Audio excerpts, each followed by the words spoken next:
Mr. President, we had a bit of good news because earlier today, the CDC, Centers for Disease Control, announced that it has lifted its travel advisory not to go into a section north of downtown Miami called Wynwood. It's the neighborhood where the first locally transmitted Zika virus was found. So the fact that they said today that this area is no longer considered an area of active transmission, that's certainly good news, not only for those who live there, but those businesses that depend on those that were planning to visit there. Having said that, that's one area of Florida.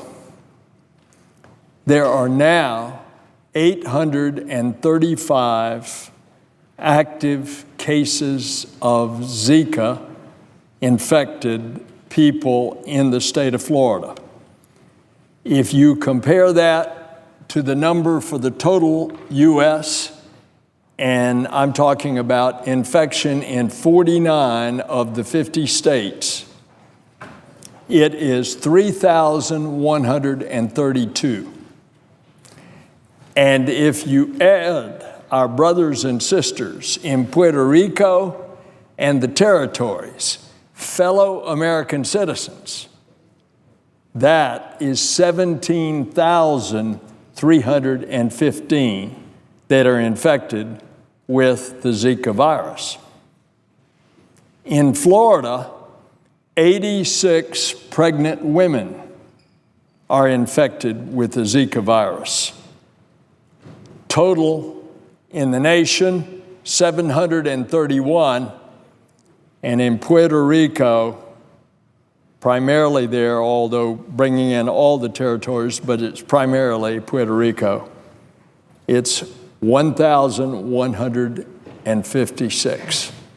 So between Puerto Rico, the territories, and the U.S., we're talking about close to 2,000 pregnant women infected with the Zika virus.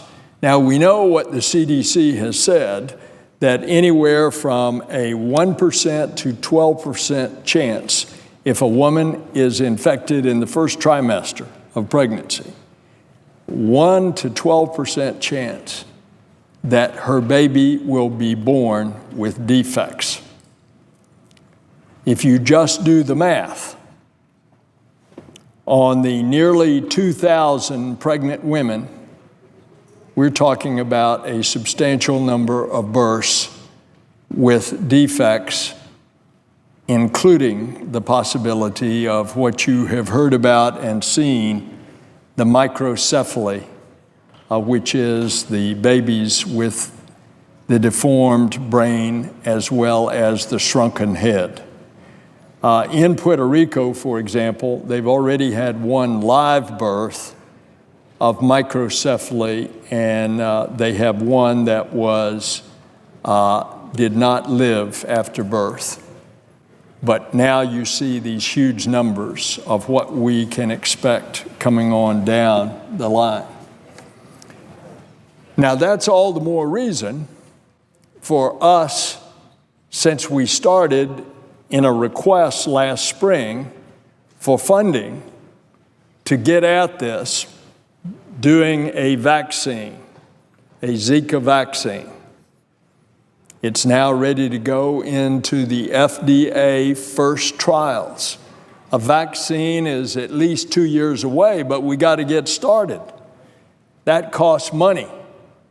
The administration has been robbing Peter to pay Paul, finding every little pot of money that it could borrow from since last spring in order to try to fund the preventive measures of a vaccine, of mosquito control, of all of the attendant health expenditures, particularly through a lot of our healthcare centers that are sponsored and paid for by government, particularly for the very poor.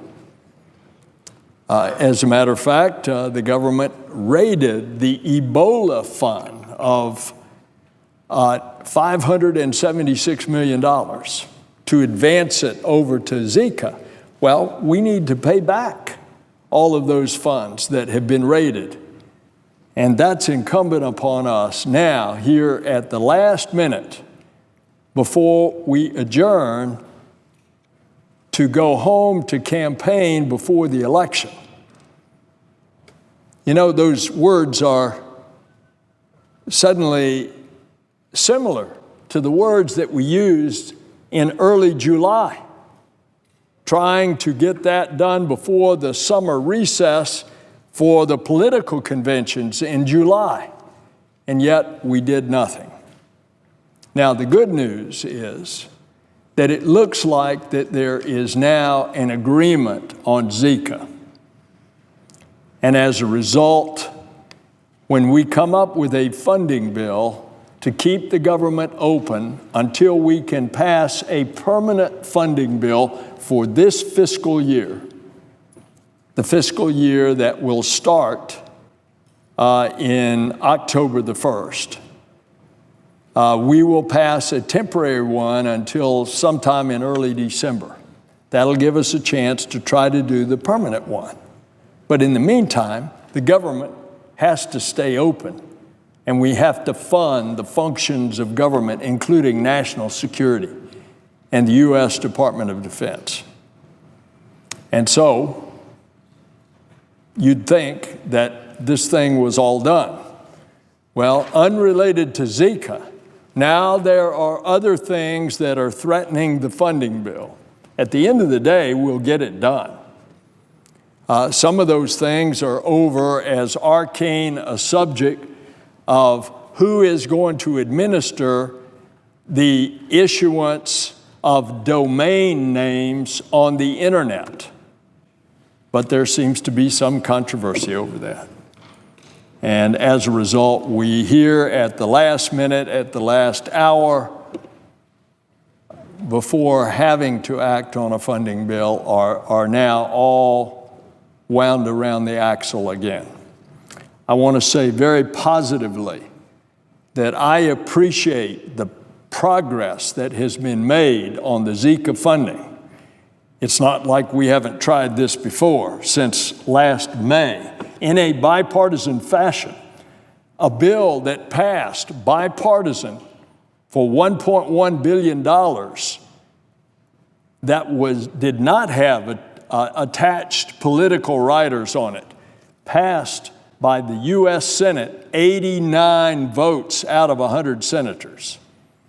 But then, of course, down in the House of Representatives, it got all wound up with all kind of political messaging. I want to state very positively that I am very, very happy that it seems like that those things have been put aside and there has been an agreement reached. Now, let's get through the rest of this on the funding bill and go ahead and execute on our responsibilities that we have to the United States of America. Mr. President, I yield the floor.